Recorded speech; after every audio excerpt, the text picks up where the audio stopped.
RTPC, la chaîne qui nous reste pour la promotion.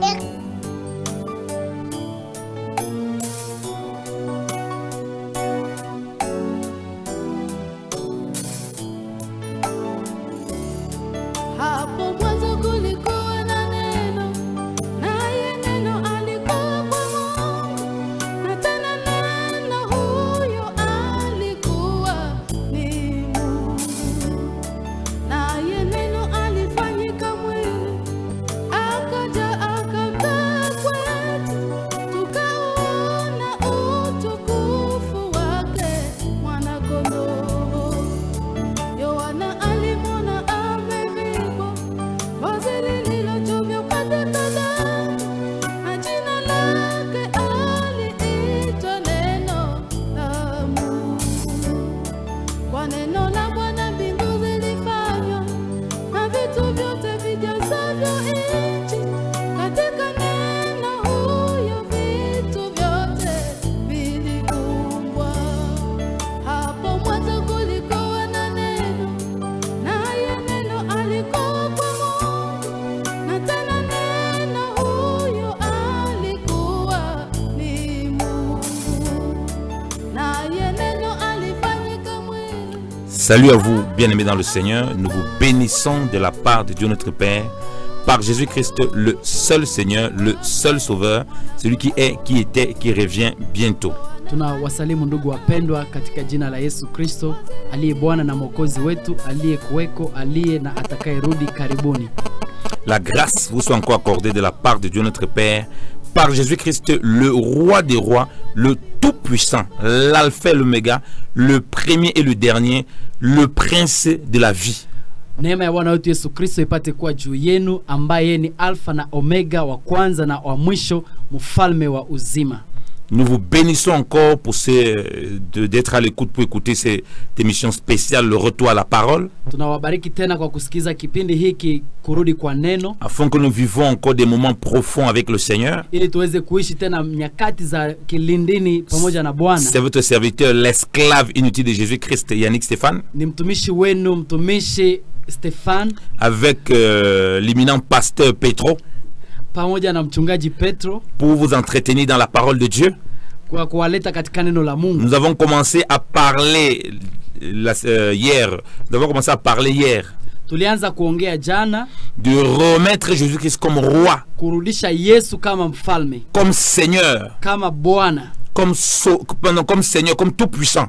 na kama mwenye uwezo wote. On a vu que parfois on l'a comme sauveur, Na mara mingi tunamchukua kama Bwana, mais on l'a pas Mwokozi, vraiment comme roi des rois, lakini hajachukuliwa kama mfalme wa wafalme, comme Seigneur tout-puissant. kama Mungu mwenye uwezo C'est wote. pourquoi l'Église aujourd'hui Ndio maana kanisa la leo est dans un état lamentable iko ndani ya hali mbaya, et que chacun fait ce qu'il veut, na kila mtu anafanya kile anachotaka, parce qu'on s'est arrêté à voir Jésus comme notre ami, kwa sababu watu wamemchukua Yesu kama rafiki tu, comme notre copain. kama rafiki tu wa Il y a un kawaida. ami, tu peux te passer de lui. Ule rafiki ambaye unaweza pita tu naye, Et un frère, tu peux te passer de lui. ule ambaye ndugu unaweza pita tu naye, Mais le Dieu, tu ne peux pas te passer. lakini Mungu hawezi pita naye. Reconnaître Jésus-Christ comme ton Dieu, ton Seigneur, ton roi est très important. Kujua Yesu kama Mungu wako, mfalme wako, ni ya kitu cha maana Et sana, accepter qu'il gouverne sur toi na kujua ya kwamba ende anakuongoza en tant que Seigneur parce que tu lui appartiens kama Bwana, maana wewe ni wake, est très important pour toujours demeurer dans la crainte de ni ya Dieu. maana sana ili uweze kudumu ndani ya oga wa Bwana. Lorsque tu deviens trop copain avec lui, Wakati unakuwa na urafiki wa sana na lorsque tu yeye, deviens trop copain avec même ton patron, wakati unakuwa na urafiki na bosi wako, tu peux commencer à le mépriser. unaweza anza kumdharau. Si Dieu nous a donné plusieurs révélations, Jésus-Christ est aussi notre frère, notre ami, notre grand frère, un héritier, nous sommes co-héritiers avec lui.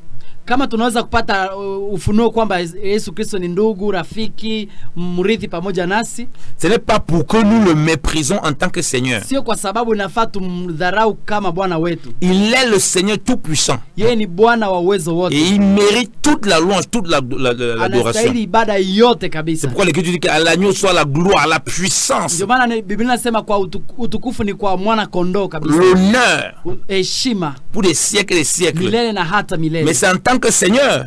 lakini yote ni kwa kama Bwana. Il veut recevoir la gloire en tant que Seigneur dans l'église. Anataka kupokea utukufu kama Bwana ndani ya Il kanisa. doit recevoir la gloire en tant que Seigneur dans l'église. Anafaa kupokea utukufu kama Bwana. Nous avons vu que l'église de Laodicée Ndio maana tunaona katika kanisa la Laodikia avait carrément mis Jésus-Christ dehors. waliweka Yesu nje. Et comme on a dit, c'est par nos attitudes, Na kwa sababu alisema kwa sababu ni kwa uwezo c'est wetu, par nos comportements, kwa tabia zetu. et surtout par le fait que Jésus-Christ est resté trop notre frère et notre ami. Na shida ni kwa sababu Yesu amekuwa kama rafiki yetu sana. Jésus est mon ami de tous les jours. Yesu ni rafiki wa kila wakati. Yesu ni wangu. Uzima wa milele. Voilà. Jésus-Christ est devenu beaucoup notre copain. Yesu amekuwa kama rafiki wa rejareja. Il est notre frère, ça c'est une réalité, une vérité spirituelle. Amen. Amen. Yesu ni ndugu katika ulimwengu wa roho kweli. Nous ne contestons pas ça. Hatukatai hiyo. Mais il est tellement devenu notre ami Lakini sasa imekuwa zaidi sana que nous avons urafiki. oublié qu'il est notre Seigneur Kiasi kwamba tumesahau yeye ni Bwana wetu. et que nous lui appartenons Na kwamba si ni watu wake. et que nous sommes devenus ses esclaves. Na kwamba si ni watumwa wake. Ce n'est pas lui qui est notre esclave. Yeye haiko mtumishi Et wetu. en étant esclave de Jésus-Christ, Na kwa sababu sisi ni watumishi wake, on peut maintenant marcher en nouveauté de vie tunaweza kutembea ndani ya upya wa maisha. et vivre la véritable liberté Na qui est en kuishi Christ. uhuru wa kweli ndani ya Kristo. Et ce que le peuple de Dieu a accompli dans l'Apocalypse là, Na hiyo ambayo taifa Mungu litimiza ndani ya ufunuo, c'est ce qu'on voit tout dans les Écritures. ndio ambayo tunaona ndani ya maandiko. Le peuple de Dieu passait le temps à rejeter Dieu. Taifa Mungu lilikuwa natupilia Yesu Kristo. Il ne voulait pas du tout Dieu comme roi. Hawakuwa nataka Mungu kama mfalme. Donc quand Christ se retrouve à l'église en train de toquer, Wakati Kristo anaonekana kubisha mlango, il demande qu'on lui ouvre la porte. anaomba wamfungulie mlango, C'est parce qu'on l'a mis dehors. ni kwa sababu aliwekwa nje. Et pour mettre le propriétaire dehors, Na kuweka mwenye nyumba nje, il faut que tu le confondes. inaomba ukuwa ulimsahau. L'Écriture dit ceci dans 1 Corinthiens chapitre 2. Ndani ya maandiko inasema hivi ndani ya Wakorintho wa Que pili sura si 2. les principaux avaient su qui était le Seigneur, Anasema makwani wangejua nani ndiye Bwana, ils n'auraient pas crucifié. hawangeweza kumhukumu. Donc ça veut dire que pour mettre Jésus-Christ dehors, Ili kuweka Yesu nje, il ne faut pas le reconnaître. ni lazima usiwe unamjua. Et dit que ça veut dire, et pour ne pas le reconnaître tel qu'il est, Na ili usimjue jinsi alivyo, c'est trop de familiarité. ni kwa sababu umekuwa na Ta urafiki wa relation karibu avec sana. Dieu ne peut pas être une relation monotone de familiarité. Dieu, s'il est ton Père, il est demain ton Créateur, ton Seigneur. Uhusiano wako na Mungu haifai kuwa ya urafiki wa rejareja wa kawaida kama yeye yako na fiancé fulani, hapana. Parce que le même Dieu là est un feu dévorant. Maana ule Mungu wa ule ni moto ulao. C'est pourquoi on dit quand Jésus il s'est révélé à Jean d'Apocalypse, Ndio maana wanasema Yesu alipojifunua kwa Yohana kwa ufunuo, ce n'est plus le Jésus que Jean marchait avec. haiko ule gisi Yesu alivyojifunua na kimwili na Ce Yesu n'est plus le Jésus alivyotembea. son ami et son frère. Haiko tena kama alivyokuwa ndugu yake duniani. Quand il l'a rencontré, il est tombé. Wakati alimkutana naye akaanguka. Parce que la figure, les flammes de feu, les yeux en feu, les pieds avec la brette, il était impressionné. Maana kumtazamo wake, umbo wake ilikuwa ya kushangaza sana. Il ne pourrait résister face à ce Seigneur-là. Huyo hangeweza kuresiste, angeanguka tu kabisa. Donc cette révélation de Jésus qui est très importante. Hii ufunuo ya kumjua Yesu ya maana sana. Commençons par lire même dans l'Apocalypse là. Tunaanza kusoma tu katika ufunuo. Quand Jean a raconté Jésus-Christ, Wakati Yohana alikutana na Yesu. c'est le Jean là avait marché avec Jésus-Christ le jour de sa chair. Ingawaje Yohana alitembea na Yesu katika mwili. Bien aimé dans le Seigneur. Wapendwa katika Bwana. Il a vu Jésus dans tout ce qu'il faisait. Aliona Yesu katika yote aifanyayo. Il se reposait même sur la poitrine de Jésus. Alikuwa analalia hata kifua chake. Mais quand il a vu le Jésus d'Apocalypse là, Lakini alipoona Yesu wa tu ne peux ufunuo, pas te reposer sur sa poitrine. hawezi lalia kifua chake. Tu le vois, tu tombes à ses Akimwona pieds. anaanguka kwa miguu yake. Parce que tu vois le Tout-Puissant. Maana anaona mwenye uwezo Il wote. ne rigole plus. Mwenye acheke tena. Jean mettait la poitrine avant sur la poitrine de Jésus-Christ. Yohana alikuwa Mettait la anaweka tête sur la kwanza poitrine de Jésus-Christ. kwa kichwa chake kwa kifua ya Yesu. Il rigolait avec lui. Alikuwa anacheka Il naye. mangeait avec lui n'importe comment. Kula naye wakati C'est wote. fini ça dans Lakini l'Apocalypse. kuishaisha ndani ya C'est ufunuo. pas Jésus qui avait que tu manges comme ça dans la table. Haiko Yesu mwenye tena walikula Celui avec qui tu naye. manges à la table maintenant, Ule mwenye alikula naye. ce n'est pas ton ami. Haiko rafiki tena. C'est ton Seigneur et ton Amekuwa Créateur. sasa Bwana na Muumba. C'est ton Dieu. Yeye ni Mungu. Et tu lui dois respect et totalement et fidélité totale. Unafaa kumheshimu na uaminifu wote. Et consécration totale. Na kujitoa kwake sana. Parfois la légèreté dans notre vie chrétienne Mara mingi urejereja ndani ya Ukristo vient du fait qu'on ne reconnaît pas que Jésus-Christ est vraiment le Tout-Puissant. inatoka kwa sababu ya kutokujua kwamba Yesu ni mwenye uwezo Comme on l'a wote. dit, on s'est tellement habitué à Jésus-Christ notre ami, on dit Seigneur juste comme ça. Na kwa sababu tumekuwa ndani ya kuzoea na yeye inakuwa kiwango ya kusema kila chenye unaweza kufaa. On ne réalise pas la vision du Seigneur. Watu hawawezi kuona tena mtazamo ya Bwana mwenyewe. Alléluia. Amen, amen. On va lire Apocalypse chapitre 1. Tutasoma kitabu cha Ufunuo sura 1. À partir du verset 9. Ufunuo sura 1 kuanzia mstari wa 9. Moi, Jean, qui suis votre frère, Mimi Yohana ambaye ni ndugu yenu, qui prend part à la tribulation, à la royauté et à la persévérance en Jésus. mimi ambaye nashiriki mateso na uvumilivu ndani ya Kristo. J'étais dans l'île appelée Patmos à cause de la parole de Dieu et du témoignage de Jésus. Nilikuwa ndio kisima cha kuita Patmos ndani ya kwa sababu ya ushuhuda wa Bwana wetu Yesu Kristo. Je fus ravi en esprit au jour du Seigneur. Nikabebwa katika roho siku ya Bwana. Et j'entendis derrière moi une voix forte comme le son d'une trompette. Na nikasikia sauti kubwa nyuma yangu ambayo inalia kama tarumbeta. J'entendis derrière moi Nikasikia nyuma yangu une voix forte comme la trompette. sauti kubwa kama tarumbeta. Bien aimé, ton ami ne parle pas comme ça. Ndugu yangu, rafiki yako haizi ongea vile. Ton ami ne parle pas avec une voix, ça ressemble à la voix de la trompette. Rafiki yako haizi ongea kama rafiki, kama sauti ya trompette. Quand Dieu se révèle à Jean ici, wakati Mungu anajifunua kwa Yohana, quand le Seigneur Jésus-Christ, le Tout-Puissant, se révèle à Jean, wakati alijifunua kwa Yohana, ce n'est plus hey Jean, comment tu vas mon ami? Haikuwa tena Yohana unaendeleaje? Il entend une voix qui est la voix de la trompette. Alisikia sauti kama sauti ya tarumbeta. Bien aimé, si on sonne la trompette à côté de toi, ça effraie. Ndugu yangu, akipiga baragumu karibu nawe inaogopesha. Ça sonne dans tout ton corps. Inalia ndani ya mwili yako yote. Ça résonne partout en toi. Inapiga sauti yake popote. Ça te transperce. Inakushtua. Il ne dit pas hey Jean mon pote. Hakusema rafiki yangu Yohana. Il dit hey Jean mon frère. Hakusema ndugu yangu Yohana. Alors que Jésus-Christ est ressuscité, ingawa Yesu alipofufuka, il dit non, ne me touche pas. Alisema msiniguse. Va dire à mes frères. Enda ambia ndugu zangu. Il les appelle ses frères en ce moment. Alikuwa anawaita ndugu zake siku hiyo. Parce qu'il y a la relation de frères en Christ. Kwa sababu kuna urafiki ndugu ndani ya Kristo. Il y a la relation d'amis en Christ. Kuna urafiki ndani ya Kristo. Mais il y a la relation de Seigneur. Lakini kuna urafiki ndugu, uhusiano wa Bwana. De roi des rois. Bwana wa mabwana, mfalme wa falme. Et la voix lui dit. Na sauti kamwambia. Au verset 11. 11. Qui disait. Ikisema. Il dit, ce que tu vois, écris-le dans un livre. Haya yaonayo yaandike katika kitabu. Et envoie-le aux 7 églises, à Éphèse, à Smyrne, à Pergame, à Thyatire, à Sardes, à Philadelphie et à Laodicée. Na wipeleke kwa kanisa la Efeso, Smyrna na Pergamo na Thyatira na Sardi na Philadelphia na Laodikia. Je me retournais pour découvrir la voix qui me parlait. Nikageuka nijue sauti inayosema nami. Après m'être retourné, je vis 7 chandeliers d'or. Nilipogeuka nikaona vinara 7 vya dhahabu. Et au milieu des chandeliers, quelqu'un qui ressemblait à un fils d'homme. Na katika ile vinara nikaona mtu mfano wa mwanadamu. Il était vêtu d'une longue robe et portait une ceinture d'or sur la poitrine. Amevaa mavazi lililofika miguuni na kufungwa mishipi wa dhahabu kwenye kifua. Sa tête et ses cheveux étaient blancs comme la laine blanche. Kichwani chake kulikuwa na nywele zake zilikuwa nyeupe kama sefu nyeupe. Comme neige. Kama theluji. Ses yeux étaient comme une flamme de feu. Na macho yake ilikuwa kama miali ya moto. Ses pieds étaient comme du bronze qui semblait rougir au four. Na miguu yake kama shaba iliyosuguliwa sana. Et sa voix était comme la voix des grandes eaux. Na sauti yake kama sauti ya maji mengi. Il avait dans sa main droite 7 étoiles, de sa bouche sortait une épée aiguë à 2 tranchants. Naye alikuwa na nyota 7 katika mkono wake wa kuume na upanga mkali wenye makali kuwili. Et son visage était comme le soleil lorsqu'il brille dans sa force. Na uso wake kama jua lingaao kama kwa nguvu zake. Quand je le vis, wakati nilipomwona, je tombais à ses pieds comme mort. Nilianguka miguuni mwake kama mufu. Il posa sur moi sa main droite. Akaweka mkono wake wa kulia juu yangu. En disant, akisema, sois sans crainte. Usiogope. Moi je suis le premier et le dernier. Mimi ni wa kwanza na wa mwisho. Le vivant.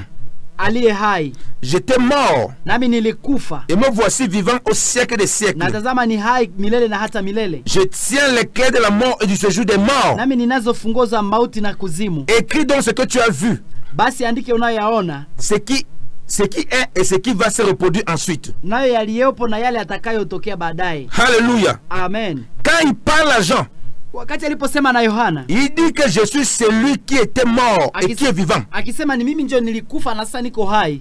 Bien aimé dans le Seigneur. Il dit je tiens les clés de la mort et du séjour des morts. Anasema nimebeba kifunguo cha mauti na kuzimu. C'est plus ton ami là-bas. Huyu haiko urafiki tena. Et il ne donne ça à personne. Huyu ni yeye mwenyewe. Il dit que c'est lui qui tient ça. Anasema ni yeye ndiye mwenye ako nayo. Les clés du séjour de la mort, les clés de la mort et du séjour de la mort.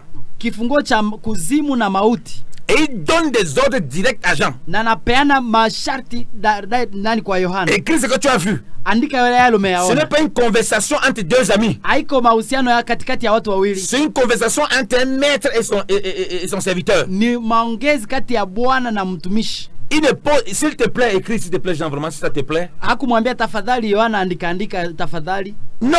Hapana. Écris. Andika ce que tu as vu, unayaona, ce qui est là maintenant, hiyo ambayo iko et ce qui est à venir. Na nyinyi atakuja. Et quand Jean l'a vu, na wakati Yohana alipomwona, le même Jésus qu'il voyait tout, qu'il a vu tout le temps de ule sa chair, Yesu mwenyewe alikuwa anaona kila siku kule munyumba il hapo, est tombé comme mort. alianguka kama mfu. Mon frère, ma soeur, Ndugu yangu, dada, quand tu as la révélation de Jésus en tant que Seigneur, mwenyiko na ufunuo kama Yesu tu ne kama peux Bwana, pas tenir devant lui debout. hawezi simama mbele yake. Ukisimama Tu tombes, tu te prosternes. unaanguka kwa kunyenyekea, Parce que sa présence kwa sababu uwepo wake suscite la crainte, inaamsha woga, suscite le chamboulement. inasisimua kushtuka. Dieu ne veut pas qu'on ait peur de lui. Mungu hataki tumuogope. La crainte de Dieu, ce n'est pas la peur de Dieu. Woga wa Mungu haiko kutishwa La na Mungu. crainte de Dieu, c'est le respect et la révérence à Dieu. Kuogopa Mungu ni heshima na kumheshimu zaidi. Mais ce n'est pas en tant qu'ami, Haiko lakini kama mais en kiurafiki, tant que Seigneur ni tout-puissant. kama Là. Bwana mwenye uwezo wote. Parce que vous voyez que celui qu'on décrit, Maana ugisi wanavyomweleza, Jean ne peut pas lui dire,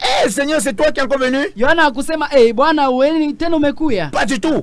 Hapana, Ce qu'il a vu est extraordinaire, kile alichoona ni kia ajabu sana, est spectaculaire. ilikuwa ya ajabu sana. De sa bouche sortaient les épées aiguës. Kwenye kinywa chake kulikuwa natoka mikuki yenyewe Quand imechongwa.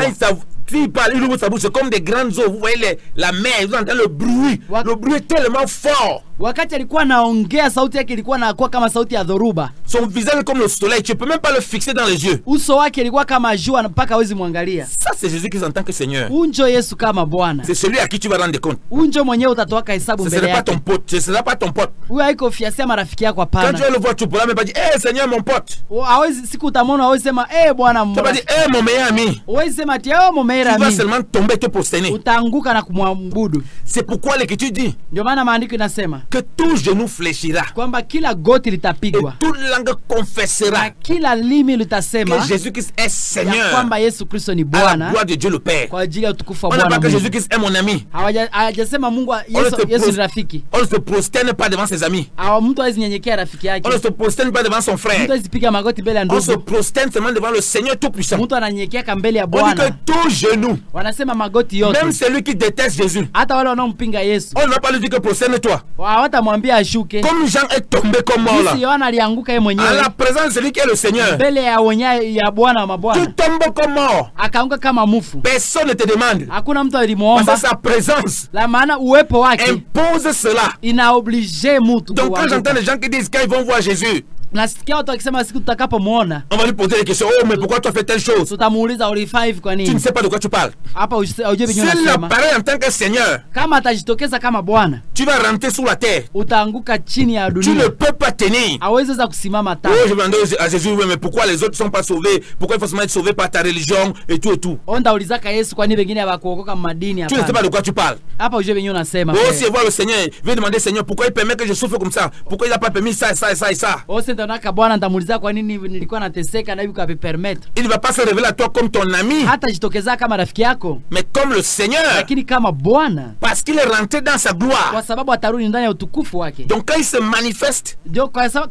akijitokeza, comme il s'est manifesté à Jean et aux églises, jinsi alivyojitokeza kwa Yohana na c'est makanisa, comme Seigneur, roi des rois, alijitokeza kama Bwana na mfalme wa falme, pour reprendre sa place et pour que sa place au milieu de l'église soit toujours effective. ili arudilie nafasi yake, nafasi yake ipate kuwa yenye nadhihirishwa. Parce que l'église l'avait mis de côté. Maana kanisa ilimweka nje. Bien aimé dans le Seigneur. Wandugu katika Bwana, Est-ce que tu peux supporter la présence de celui-là? je, unaweza kumiliki katika uwepo wake? La voix est comme les grosses eaux. Hiyo sauti yake iko kama sauti ya dhoruba. Le son que c'est comme le son d'une grande trompette. Sauti yake ni kama sauti ya baragumu. Il est enflammé de feu partout. Iko na moto kila mahali. C'est une vision effrayante. Ni kitu cha kuogopesha, Mais Dieu ne veut pas que tu aies peur. lakini Mungu hataki utishwe. Mais le Seigneur veut que tu réalises qu'il est Seigneur Mungu anataka ujue kwamba yeye ni et que tu Bwana dois le craindre. na kwamba unafaa Et que kumwogopa et que tu lui dois révérence na kwamba unafaa kumuheshimu et que tu lui appartiens na kwamba wewe wake et que tu ne peux pas faire n'importe na quoi. kwamba uzifanya chochote kile C'est kibaya. pas parce qu'il est ton père Sio kwa sababu ni baba yako que tu vas commencer à le mépriser. ndio uanze kumdharau.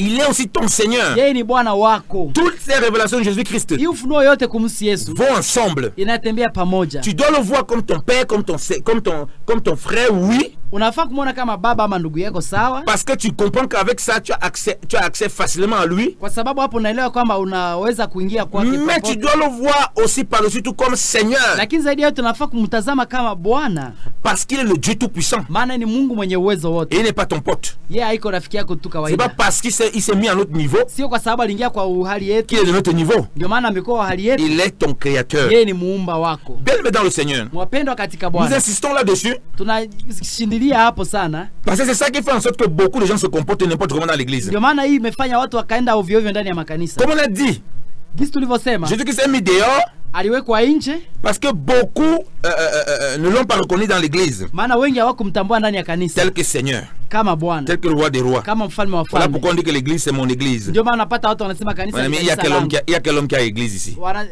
Nani njiko hapa na kanisa? Si tu as duniani? l'église, c'est pas l'église de Jésus. Kama kuna kanisa yako manake si ya Yesu, Parce que l'église de Jésus ça appartient qu'à Jésus. maana kanisa ni ya Yesu peke yake. Il a dit que je bâtirai mon église. Alisema nitajenga Si kanisa. toi tu dis que tu bâtis ton église, alors ça c'est pour toi, c'est pas pour Ukijenga Jésus. kanisa yako ni yako, haiko ya Yesu. C'est parce que Christ est ton ami. Maana Yesu umemchukua kama S'il karafiki. est ton Seigneur, tu comprends que tu n'as pas d'église, tu ne pourras Lakini kama jamais avoir une Bwana, église.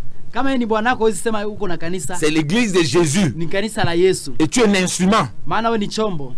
Voilà pourquoi tu peux pas te comporter comme un fou dans l'église. Ndio maana usijifanye kama mwenda wazimu On kanisani. voit les églises aujourd'hui, le pasteur, il défait et il fait qu'il veut. Ndio maana unapata wachungaji wanafanya kile anachotaka. Il chasse qu'il veut, il accepte qu'il veut. Anafukuza gisi mwenye anataka na naona mwenye anataka Si mwache tu es un pale. converti, tu es seulement un ami de Jésus. Tu n'es pas son disciple. Kama umeokoka wewe si wewe kama hujaokoka wewe ni rafiki tu, hujakuwa mwanafunzi. Tu ne le considères pas comme ton Seigneur. Haujamhesabu kama Bwana Mais si tu le wako. considères comme ton Seigneur, Na kama tu ne ukimhesabu peux pas kama mettre Bwana, qui tu veux dehors, tu acceptes qui tu veux à l'intérieur. hauwezi leta kila mtu pale na kutupa mwingine kule. L'église est hapana. devenue un club des amis. Leo kanisa imekuwa kama kitu cha Ou- warafiki tu. Ou quand le Saint-Esprit parle, tu n'écoutes plus. Ambao Roho Mtakatifu akisema C'est le pasteur, c'est watu le bishop qui décide. leo ni mchungaji tu, bishop ndio C'est les anadecide. brebis qui commandent même les conducteurs Meme hata kanisa inaongozewa na watu na Wakristo en fonction de leur portefeuille. kwa njia ya pesa yao. Jésus veut retourner, Jésus veut être Seigneur dans ta vie et dans l'église. Yesu anataka kuwa Bwana ndani ya kanisa yako. J'ai dit que si les sacrificateurs, les principaux avaient su qu'il était le Seigneur, ils ne l'auraient pas crucifié. Kama wale wakuhani wangejua Yesu ni Bwana wangemuua. Nous le lisons dans 1 Corinthiens chapitre 2. Tunasoma ndani ya Wakorinto 2, On dit,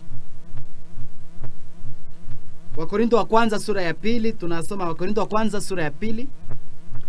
alors on va lire la parole. Tutasoma neno la Mungu hapo.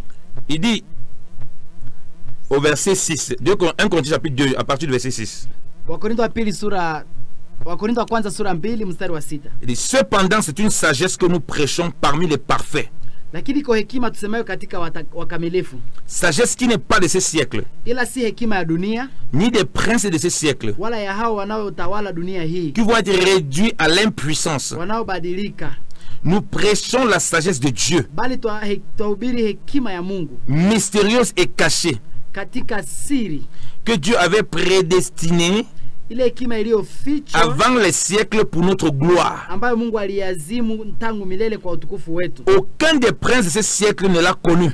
ambayo wenye kuitawala dunia hii hawakuitambua. Car s'ils l'avaient connue, Maana wangeliitambua ils n'auraient pas crucifié le Seigneur de gloire. wasingesulubisha Bwana wa utukufu. S'ils avaient connu cette sagesse Wangejua ile hekima de Jésus-Christ qui est le roi tout-puissant, ambaye ni Bwana mwenye uwezo le wote, Seigneur tout-puissant, Bwana mwenye uwezo wote, personne ne pourrait le crucifier. hakuna mtu angemhukumu, angemusulubisha. Donc vous voyez comment il était traité de cette façon Kama walimfanya hivyo pour accomplir le mystère de Dieu, ni ili kutimiza mapenzi ya Mungu, parce qu'on ne le connaissait pas qui c'était. ni kwa sababu hakuwa najua hata ni nani. À l'église, si le Seigneur a le même traitement aujourd'hui dans l'église, Leo kama kanisa wanamchukua hivyo hivyo, c'est parce que les gens ne connaissent pas vraiment qui il est. ni kwa sababu kabisa hawajui yeye ni nani. Il dit disent Jésus est Seigneur, Seigneur, mais ils le disent vraiment de façon légère. Wanasema Yesu Bwana Bwana, lakini wanaichukua kawaida tu. Mais Jésus-Christ est plus leur ami qu'autre chose. Yesu iko zaidi ya hayo kabisa. Et ça ne doit pas être le cas, bien-aimé dans le Seigneur. Haiwezi kuwa ndio hivyo mpendwa wangu. Ça ne doit pas être le cas, bien-aimé dans le Seigneur. Haiwezi kuwa hivyo wapendwa katika Car Bwana. le Seigneur, notre Dieu, Maana Bwana wetu Mungu wetu veut encore transformer nos cœurs, anapenda abadilishe roho zetu. veut encore transformer nos vies. Anapenda abadilishe maisha yetu. Mais pour ça, bien-aimé dans le Seigneur, Lakini kwa hiyo wapendwa wetu, il faut que nous l'acceptons comme Seigneur et Sauveur. tunafaa kumpokea kama Bwana na Mwokozi wetu.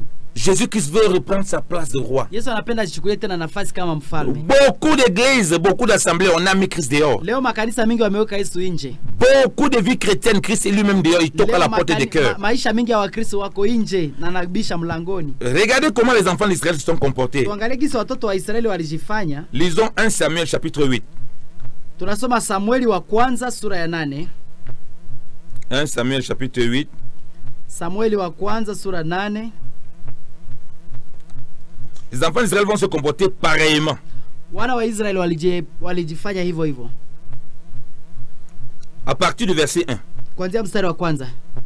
Lorsque Samuel devient vieux, il établit ses fils juges sur Israël. Wakati Samueli alipokuwa mzee akaweka watoto wake Wayahudi wamzi katika Israeli. Le nom de son fils aîné était Joël et le nom du second Abia. Ils étaient juges à Beersheba. Watoto wa kwanza alikuwa Samuel na mwingine wote wakawa waamuzi kwa Beersheba. Les fils de Samuel ne marchaient pas sur ses traces. Ils avaient un penchant pour le profit, recevant des présents et portaient atteinte au droit. Wana wa Samueli walikuwa wanaangalia faida na walikuwa wanaweka macho yao juu ya mambo ya faida. Tous les anciens d'Israël se rassemblaient et vinrent auprès de Samuel à Rama. Wazee wa Israeli wote wakajikusanya wakakusanyika Rama. Il lui dit, wakasemezana, voici que tu es vieux wakasema vile umekuwa mzee et que tes fils ne marchent pas sur tes traces. Na gisi wana wako hawafuate njia zako. Maintenant établis sur nous pour nous juger un roi comme en ont toutes les nations. Basi tuwekee mfalme atakaye tuongoza juu ya taifa yetu yote. Aux yeux de Samuel, c'était une mauvaise chose qu'ils aient dit. Na kwa macho ya Samueli ilikuwa ni kitu kibaya walichokisema. Donnez-nous un roi pour nous juger. Tupatie mfalme ili juu ya kutuhukumu. Et Samuel pria l'Éternel. Na Samueli akamwomba Mungu. Et l'Éternel dit à Samuel, na Bwana akamwambia Samueli, écoute la voix du peuple dans tout ce qu'il te dira. Sikia sauti ya watu vile watakavyosema. Car ce n'est pas toi qu'ils rejettent. Maana si wao wanaotupilia, c'est moi qu'ils rejettent. Ni mimi wanaotupilia. Pour que je ne règne plus sur eux. Ili nisiweze kukaa na kuwatawala. Ils agissent à ton égard. Wanafanya juu yako hivi. Comme ils ont toujours agi depuis que je les ai fait monter d'Égypte jusqu'aujourd'hui. Jinsi ilivyokuwa kawaida yao tangu siku nilipowatoa Misri mpaka leo. Ils m'ont abandonné pour rendre un culte à d'autres dieux. Waliniacha ili wamtukuze walete ibada kwa miungu mingine. Maintenant donc, lakini sasa, écoute leur voix. Sikia sauti yao. Mais avertis-les solennellement. Lakini waonye. Fais-leur connaître les droits du roi qui régnera sur eux. Waoneshe faida ya mfalme wa falme atakayetawala juu yao. Amen. Amen. Parole du Seigneur. Neno la Bwana. Amen. Amen. Voilà le peuple de Dieu. Tazama hiyo ndio taifa la Mungu. C'est exactement cette figure de l'église aujourd'hui. Inakuwa ni picha ya kanisa leo. Comme on a vu à l'église de Laodicée. Vile tulivyoona kanisa la Laodikia. Ils n'avaient plus besoin de rien. Hawakuwa na lazima ya Ils chochote. se disaient riches. Walijiona matajiri. Donc Jésus-Christ ne les servait à rien. Yesu hakuwa kitu kwao. On avait lu, on a vu qu'on ne pouvait rien faire sans Jésus-Christ.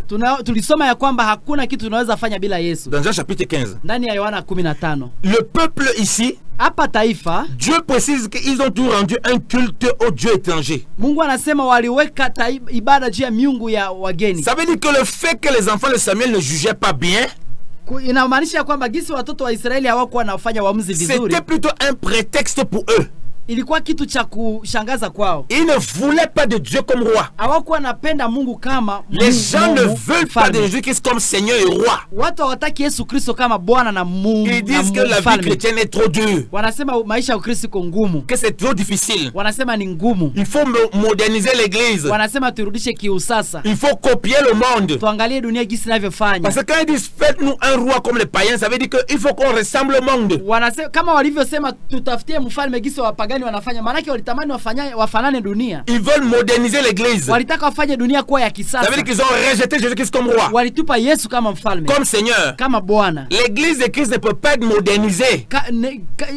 Kanisa la Yesu haliwezi kuletwa katika usasa. L'évangile ne peut pas être modernisé. Injili haiwezi kuletwa ndani ya usasa.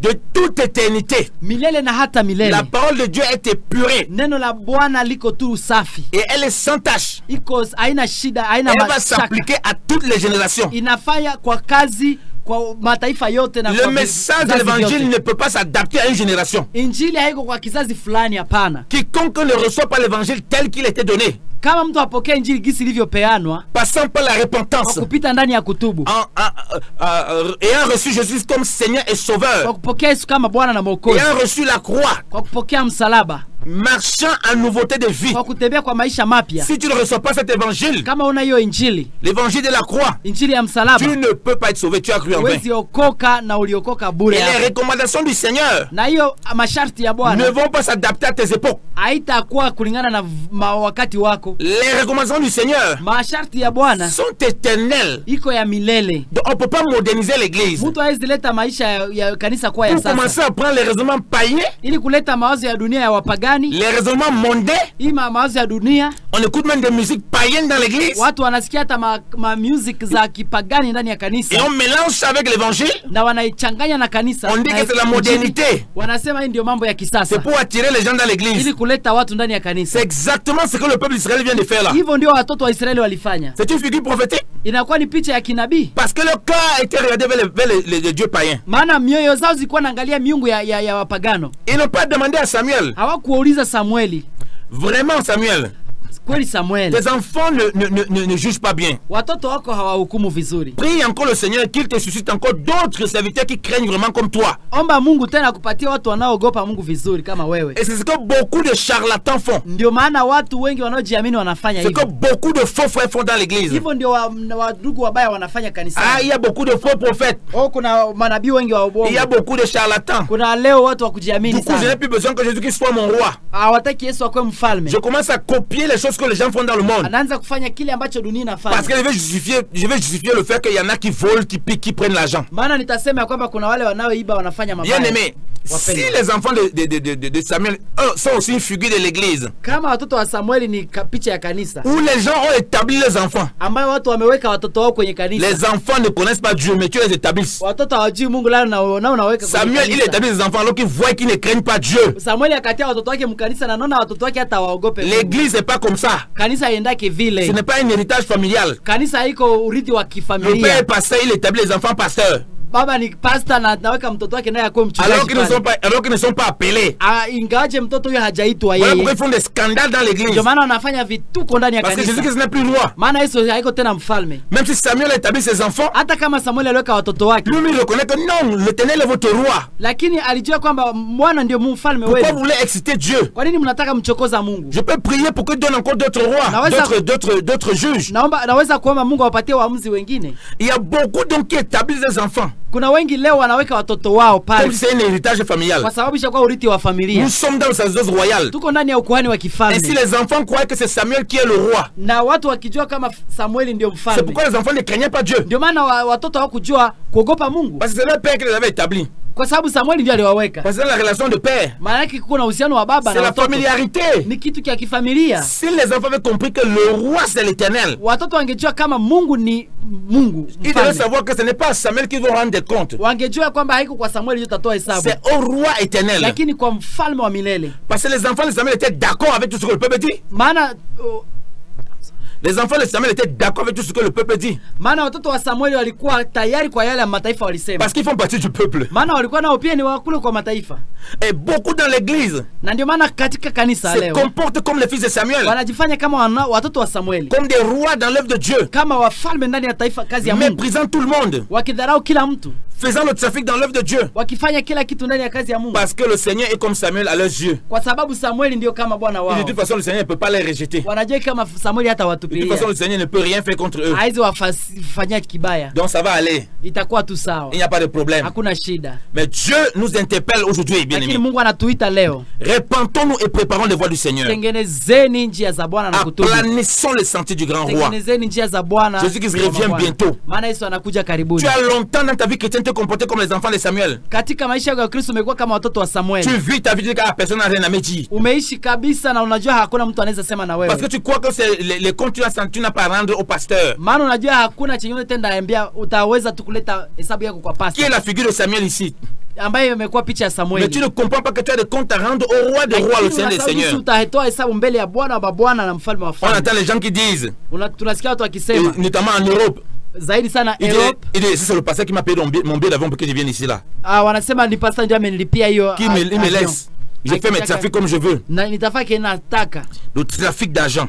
Hiyo kuzunguka watu kwa pesa. La perversion du droit, ce qu'il faisait. Wanafanya tu hali ya kuchanganya pesa. Exactement, c'est qu'on a des charlatans et de faux frères dans l'église. Ndio maana tunalewa ndugu wabaya ndani ya kanisa. Qui ne pensent qu'à l'argent. Wanafikiria tu kuhusu Et pesa. qui tordent les écritures. Na wanaharibu maandiko. Pour leur propre perdition. Juu ya kupotea kwao. Parce que Dieu n'est plus le roi. Kwa sababu Mungu si mfalme wao tena. Le Seigneur n'est plus le roi. Bwana si mfalme wao tena. Ils ont pris le Seigneur comme Samuel, comme leur ami, comme leur père, leur frère, comme ça là. Wamechukua Samuel kama rafiki na ndugu yao tu. Mais si les enfants de Samuel avaient vraiment une certaine crainte de Dieu, watoto wa Samuel walikuwa kabisa na woga wa Mungu. ils devaient se rappeler que notre père a quand même un témoignage puissant. Wangejua kwamba kwanza baba yetu ni ushuhuda wa Faut pas qu'on ajabu. fasse n'importe quoi. Hawaoi ngifanya Et chochote kile. Samuel ne peut pas l'établir s'il ne les a pas instruits dans les voies du Seigneur. Na Samuel haizo waweka pale kama hakuweka maisha yao ndani ya Parce maneno ya qu'il Mungu. craignait quand même Dieu. Kwa sababu kwanza alikuwa anaogopa Mungu. Même si on peut voir des failles, Hata kama wanaweza na kuanguka, mais les enfants n'ont pas gardé le témoignage de leur père. lakini watoto hawakuchunga ushuhuda ya baba yao. C'est-à-dire qu'ils n'ont pas été connectés à la source Inamaanisha kwamba hawakujiconnect kwa chemchem qui est Dieu, ambaye ni Mungu, qui est le Seigneur Jésus-Christ de ambaye Nazareth, ni Bwana le wa roi mabwana Yesu tout-puissant. Kristo mfalme wa falme. Voilà comment l'église aujourd'hui est dans quel état l'église est. Ndio maana unapata kanisa kwenye iko sahihi ndio pale. Donc on a des charlatans qui sont là. Leo tuko na watu wanajua wanafikiri wanajua Il a fait yote. l'école théologique. Alifanya tu mambo ya Il a été kiteolojia. formé quelque part. Alifanya tu shule Dieu le connaît même pas. hata Mungu hamjui. Il n'a même pas été appelé. Hata hakuitwa. Et il fait tout son business. Anafanya tu kama Il biashara. ne craint pas Dieu. Haogopi Mungu. Mais le temps est accompli. Lakini muda ndio huu. Le Seigneur mettra de l'ordre dans son église. Mungu Yesu ataweka nafasi yake ndani ya kanisa. Il se manifestera avec les flammes de feu. Atakuja kabisa kama miali Comme ya on l'a vu moto. dans l'Apocalypse. Vile tulivyoona katika Ufunuo. Afin de mettre de l'ordre dans Ili l'église. kuweka taratibu kanisani. Et que ceux qui se comportent comme les fils de Samuel Na wale wanaojitengeneza kama watoto wa Samueli reconsidèrent leur voix. warudi tena katika njia Ils sawa. reconnaissent le roi des rois. Warudi katika kumtambua mwana Car wa Bwana. ils vont pas rendre compte à Samuel. Maana hawatatoa hesabu kwa Samueli. C'est-à-dire aux pasteurs qu'ils ont établi au archbishop. Ama wale watu ambao waliwaweka kama Mais vous maarchbishop. allez rendre compte, on va rendre compte au roi des rois Jésus-Christ de Nazareth. Lakini utatoa hesabu yako kwa Bwana mabwana Celui Yesu dont on a Kristo. entendu que sa voix est comme les gros Ule ambao feux. tumesikia kama sauti yake ni kama dhoruba. Quand il parle, c'est comme le son d'une trompette. Akisema anakuwa kama tarumbeta kubwa. Ça transperce tout l'organisme. Inaupita mpaka kwenye viungo vya ndani. Bien aimé dans le Seigneur. Wapendwa katika Bwana. Regardez cette merveilleuse parole. Sikia hii sauti ya nzuri sana. Et le peuple, comme on a dit, Na taifa ikasema nini? et beaucoup de chrétiens qui est cette figure aussi de l'église, Wakristo wengi ambao picha ya kanisa hili cherchent à être comme le monde. wanataka kuwa kama dunia. Établir un roi comme ceux du monde. Tuwekee mfalme kama wa dunia. Donc ils cherchaient à ressembler au monde. Walikuwa wanataka kufanana na Et dunia. qu'est-ce qu'on voit dans le monde? Na tunaona nini katika dunia? La cupidité. Tamaa. Donc ce qu'on voyait dans les fils de Samuel. Ndio tuliona katika watoto wa Samueli. La perversion de la justice. Kuchanganyisha haki. Ce qu'on voyait dans les fils de Samuel. Hiyo ndio ilikuwa ndani ya watoto wa Samueli. Donc ils n'avaient aucun problème avec les enfants de Samuel. Hawakuwa na shida watoto wa Les enfants de Samueli. Samuel étaient exactement comme ils voulaient. Walikuwa tu kisi wanataka. C'est qu'ils voulaient que ce soit plus large. Walikuwa wanataka wakuwe tu Que ce soit kawaida. exactement comme toutes les nations païennes. Walikuwa wanakuwa tu kama watoto wengine wa Comme ça, mataifa. tout le monde pourrait faire ce qu'il veut. Walikuwa wanafanya wanachokitaka. Parce qu'on commence à prendre le monde comme une référence, Maana ukianza chukua dunia kama kitu cha kuiga, on copie les mentalités du monde. unachukua tabia za dunia. Et Dieu dit qu'en ce moment, ils l'ont rejeté. Na Biblia inasema ya kwamba walimtupilia Mungu. La Bible dit que de ne pas se conformer au siècle présent, Biblia inasema msifananishwe kwa namna ya dunia sasa. d'avoir l'intelligence renouvelée Mkuwe na habari ya kubadilishwa kwa nia zenu na akili zenu pour connaître quelle est la volonté de Dieu. ili kujua mapenzi ya Mungu. Pour connaître quelle est la volonté de Dieu, ce qui est bon, agréable et parfait. Ili kujua mapenzi ya Mungu yaliyo mema, yaliyokamilika na yaliyo takatifu. Et on voit que ce n'est pas le cas pour ce peuple. Na haiko vile njoo taifa yenyewe. Est-ce que tu ne ressembles pas à ce peuple? Je utafanana hiyo taifa? Où tu as passé le temps à regarder que, oh, il y a beaucoup de faux prophètes ici, vraiment, ça ne sert à rien, il faut que je me mélange avec des païens. Ama uliangalia kuna manabii wa ubaya ambao kaona tu ujifananisha na wapagano Rejetant Jésus-Christ comme Seigneur et comme roi. kwa kumtupilia Yesu kama Bwana na mfalme. Est-ce que ça ne ressemble pas à l'église aujourd'hui? Vous voyez même dans certaines églises, on a mis même les jeux de lumière comme dans les boîtes de nuit. Unaona hata makanisa leo wameweka majeu de lumière na kwa sawa maboate. Quand tu vois l'église, l'assemblée locale, ukiona leo kanisa, les bâtiments, kanisa, tu vois simplement le monde. Unaona kabisa leo ni dunia ndani. Tu vois comment les bien-aimés sont habillés. Utangalia vile watu wanavaa. Ils ressemblent qu'au monde. Wanafanana kidunia kabisa. Les saints sont habillés avec des habits terribles. Leo unaangalia hata wadada wanavaa vibaya sana. Poitrine en l'air. Kifua nje. Ventre en l'air. Tumbo nje. Les habits tellement serrés pour amener la convoitise. Mavazi imefunika kabisa mpaka inaonesha inaleta tamaa. Et ça c'est le monde. Hiyo ni dunia. Tu es en train de parler. Quand tu parles ici, tu parles avec tes actions. Kama uko unaongea na matendo. Au Seigneur et aussi au prédicateur, donc au Samuel que Dieu établit, donc au serviteur de Dieu, que nous voulons ressembler au monde. Watu wanaongea na Samueli ama mtumishi wa Mungu kwamba wanatafuta fanana dunia. Nous voulons le roi du monde. Tunataka mfalme wa dunia. Tu vois même des frères et sœurs qui sont là avec des piercings par-ci, les tatouages par-ci par-là. Ils ressemblent même à des zombies. Unaangalia hata wandugu leo wadada na wakaka vile wanavyojipaka na kujifanya kama mami wata vitu zenye zinatisha kabisa. On ne sait plus qui est le monde, qui est Dieu. Unakosa dunia ni wapi na Mungu ni wapi. C'est ça que le peuple dit. Hiyo ndio sasa watoto wa Mungu wakasema. Établis-nous un roi comme c'est des païens. Wakasema tuwekee mfalme pia kama mataifa ingine mapagano. En disant comme ça, ils ont rejeté Dieu. Kwa kusema hivyo walitupa Mungu nje. Quand est-ce qu'on reconnaît qu'on a rejeté Dieu? Ni sangapi najua utatupa Mungu nje? Quand on marche dans des voies qui sont conformes à ceux du monde et non à ceux de la parole de Dieu. Wakati tunapotembea kwa njia ambazo zinafanana za watu wa dunia bila za Mungu. Aujourd'hui à l'église même. Leo kuna kanisani pia. Tu vois quelqu'un qui vit dans l'impureté totale, il a l'église, on accepte parce qu'il donne de l'offrande et beaucoup d'argent, on laisse. Leo naangalia hata makanisani kuna watu ambao anaishi vibaya sana na Mungu lakini wanamwacha pale kwa sababu anapeana pesa pale. Parce qu'on a rejeté Jésus-Christ comme Dieu. Kwa sababu hiyo kanisa ishatupa Yesu kama Mungu. Comme le Seigneur tout puissant. Kama Bwana mwenye uwezo wote. Il n'est plus le roi des cœurs. Haiko tena mfalme wa roho. Il est seulement le sauveur. Acha kwa tu kama Mungu. Et on continue nos vies comme on veut. Na wanaendelea na maisha kisi wanataka. Donc quand le peuple rejette Dieu. Kama taifa inatupa Mungu. C'est pour s'attacher à quoi? Au monde. Ni kwa sababu ya kujiunga na dunia. Quand tu rejettes Dieu, ukitupilia Mungu, c'est à quoi tu es attaché? Kwa kile ambacho unashikamana nacho. Automatiquement les ténèbres. Ni giza kubwa kabisa. Parce que Jésus Christ a dit qu'on ne peut pas servir deux maîtres. Maana Yesu alisema huwezi fuata wa bwana wawili. Soit on va servir un, unaweza kufuata mmoja, utachukia mwingine. Donc soit on va t'attacher à l'autre, kama unajiunga kwa mwingine, alors on va mépriser l'autre. Utachukia mwingine. Bien-aimé le Seigneur. Wapendwa katika Bwana. Regardez ce que 1 Thessaloniciens chapitre 4 nous dit. Tuangalie wa Thessalonika 4 on parle ici de rejeter Dieu. Biblia inasema kutupa Mungu nje. Tu vas voir que rejeter Dieu, ce n'est pas seulement dire de sa bouche, ah je rejette. Utangalia kisi kutupa Mungu haiko hata kusema nimemtupa Mungu nje, hapana. 1 Thessaloniciens chapitre 4. Wathesalonika wa kwanza sura 4. À partir du verset 1. Kuanzia mstari wa kwanza. Au reste frères, nous vous le demandons et nous vous y exhortons dans le Seigneur Jésus. Wandugu wapendwa, tunakusihi na kukuwaonya kwamba mwenende katika Bwana Yesu Kristo. Vous avez appris de nous comment vous devez marcher et plaire à Dieu. D'ailleurs, vous le faites. Kama nilivyowapokea kwetu jinsi ipasavyo kuenenda na kumpendeza Mungu kama ninyi mnavyoenenda. Eh bien, progressez encore. Kwa vivyo hivyo mpate kuzidi sana. Vous savez en effet quelles recommandations nous vous avons données de la part du Seigneur Jésus. Kwa kuwa mnajua ni maagizo gani tuliyowapa kwa Bwana wetu Yesu Kristo. Paul n'a pas dit on va donner des recommandations de la part de notre ami Jésus. Paulo asemi ya kwamba tuliwapatia maagizo kutoka kwa rafiki Yesu. De la part de notre frère. Asemi kwa ndugu yetu. Il dit des recommandations de la part du Seigneur, c'est important. Anasema kutoka kwa Bwana. Il dit ce que Dieu veut, c'est votre sanctification. C'est que vous vous absteniez de l'inconduite, de la fornication, de l'idolâtrie, de l'immoralité. Anasema kila ambacho Mungu anataka ni utakaso wenu kwamba mjitenge na washirati. C'est que chacun de vous sache tenir son corps dans la sainteté et l'honnêteté. Ili kila mtu aweze kushika mwili wake katika hali ya utakaso na ukweli. Sans se livrer à une convoitise passionnée comme font les païens qui ne connaissent pas Dieu. Sio kwa kujiweka katika tabia ambazo wapagano wanafanya wasiomjua Mungu. Sans se comporter, sans se livrer à une convoitise passionnée comme les païens qui ne connaissent pas Dieu. Bali na kujiweka katika tabia za mataifa ya wapagano wasiomjua Mungu. Donc comprendre que on a un problème lorsqu'on est enfant de Dieu, on reçoit les recommandations du Seigneur.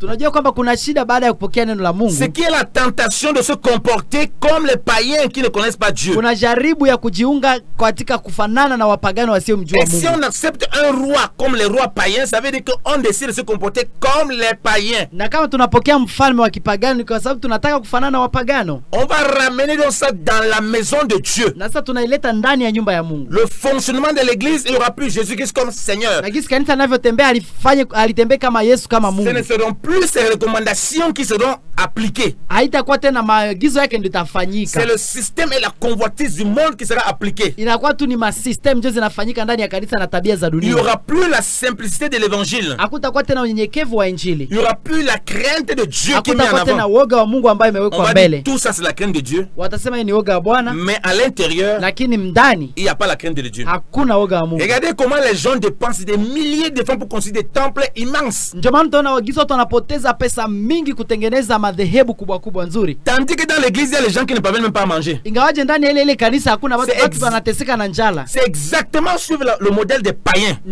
Vile gisi wapagani wanafanya tu. Si vous voulez avoir un lieu pour recueillir, gloire à Dieu. Kama uko na nafasi kujua kuwapokea asante. Mais si ça fait en sorte maintenant que vous ne puissiez plus appliquer la parole de Dieu pour soutenir ceux qui sont démunis, Kama inakuwa hivyo mbali na kuacha neno la Mungu jua kusaidia wale wanaoteseka. vous êtes en train de copier les païens. Muko naiga wapagano. Ça c'est pour votre propre gloire. Ile ni jua utukufu yenu. Pourquoi on voit que vous avez aussi des grands bâtiments comme les païens. Ili waone gisi na nyemsha kuwa na kikanisa kikubwa sana Voilà pourquoi wapagano. il y a toutes sortes de mauvaises conduites. Ndio maana napata tabia mbaya ziko mkanisa yenyewe. Voilà pourquoi il y a toutes sortes de dérives. Ndio napata watu wamejitenga sana. Parce que le Seigneur n'est plus en première place. Kwa sababu Bwana haiko kwa nafasi ya Ces kwanza. recommandations non plus, on les bafoue. Na ndio napata maagizo yake On wanaitupilia dit, nje. non frère, comment on est dans la modernité, vraiment, modernisons l'église. Unasikia watu wanasema ndugu, tuko kwa mambo ya kisasa. Tu ne peux Tufanye pas dunia, tufanye kanisa kuwa ya kisasa. Tu ne peux pas moderniser l'église. Wewe sifanya kanisa kuwa ya Puisque kisasa. l'église, ce n'est pas toi qui l'as bâti. Maana haiko nje unajenga kanisa. Tu veux moderniser quelque chose qui ne t'appartient pas.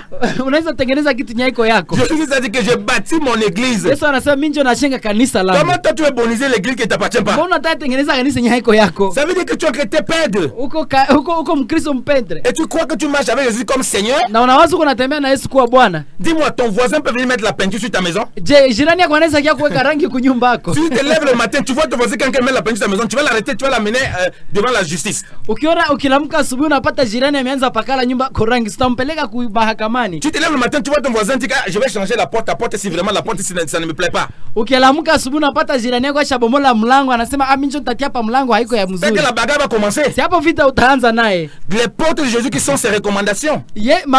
Mlango ya Yesu ni maagizo yake. Les murs de Jésus-Christ quand on est en train de parler sont ses recommandations. Maukuta za Yesu ni ile maagizo yake.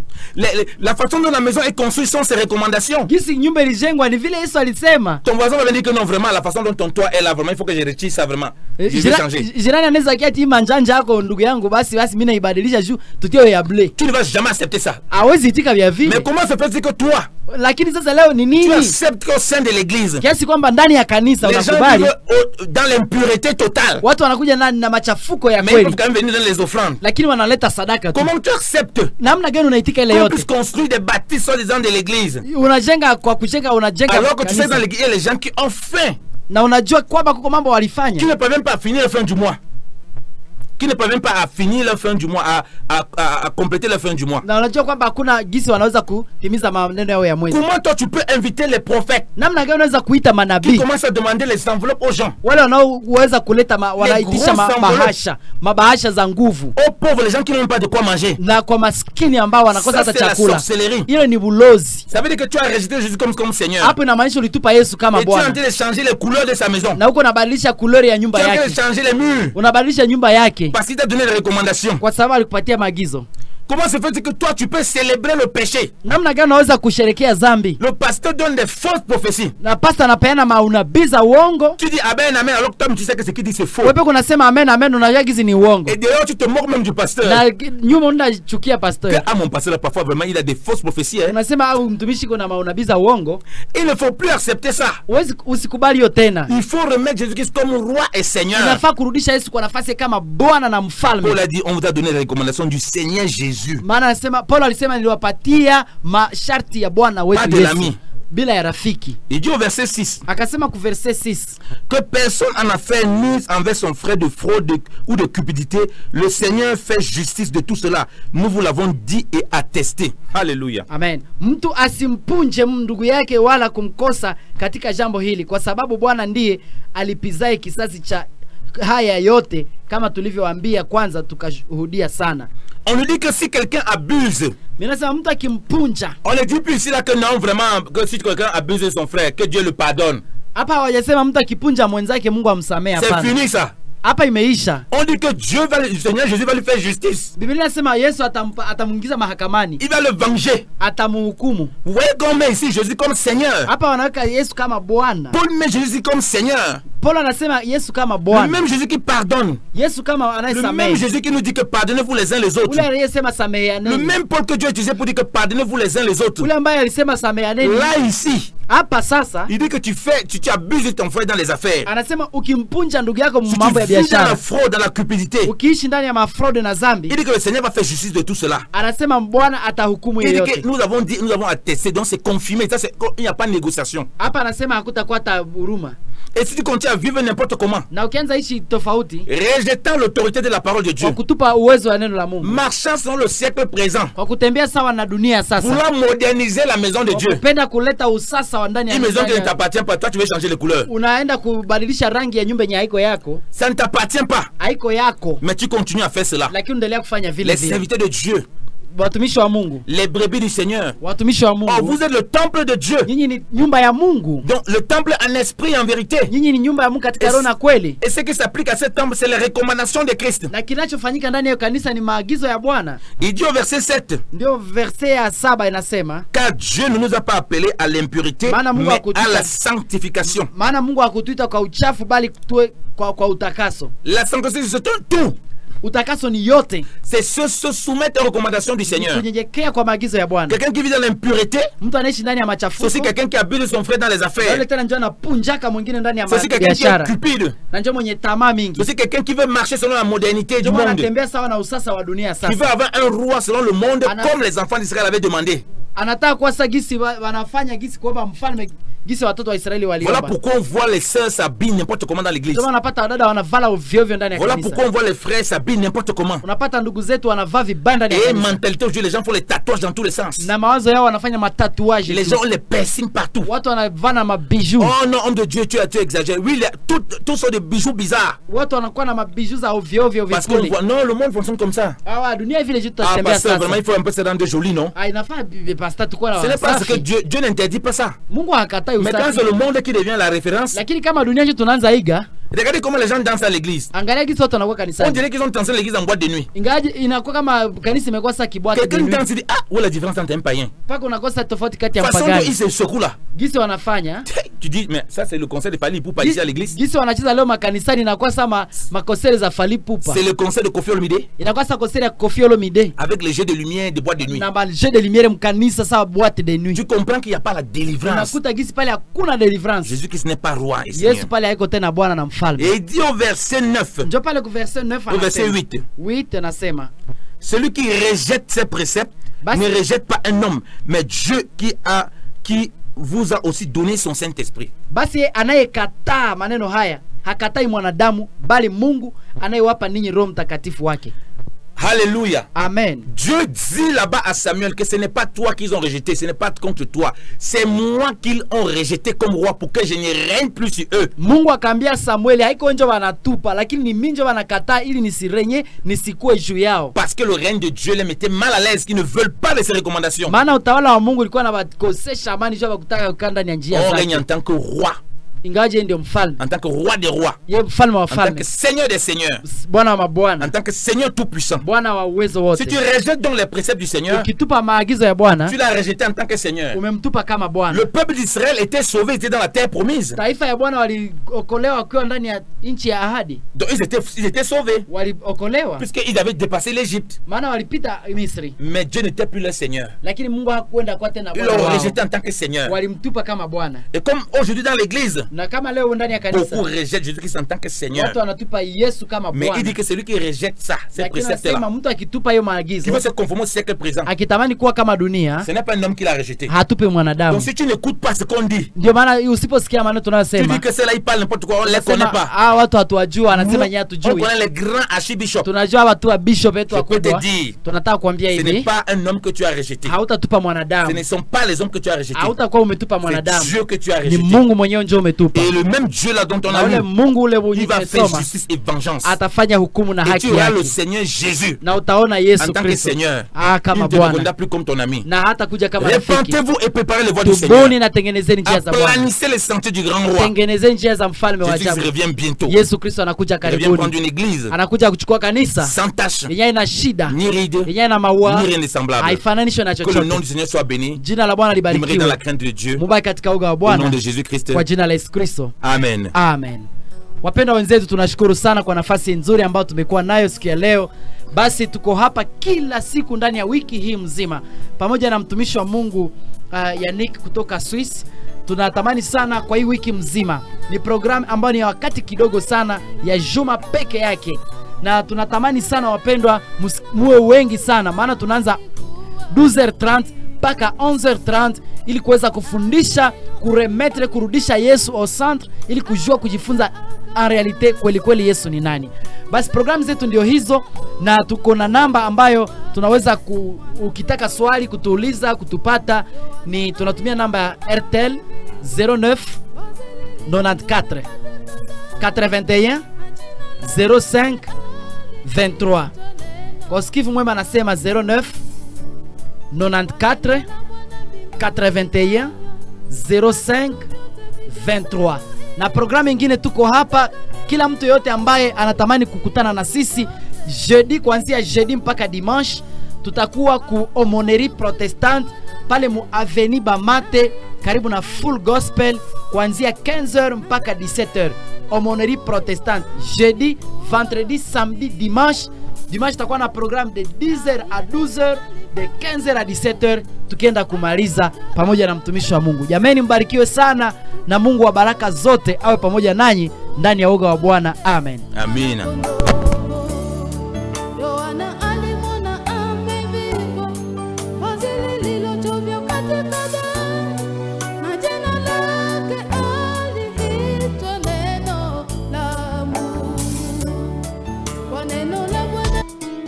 RTPC, la radio-télévision du peuple congolais.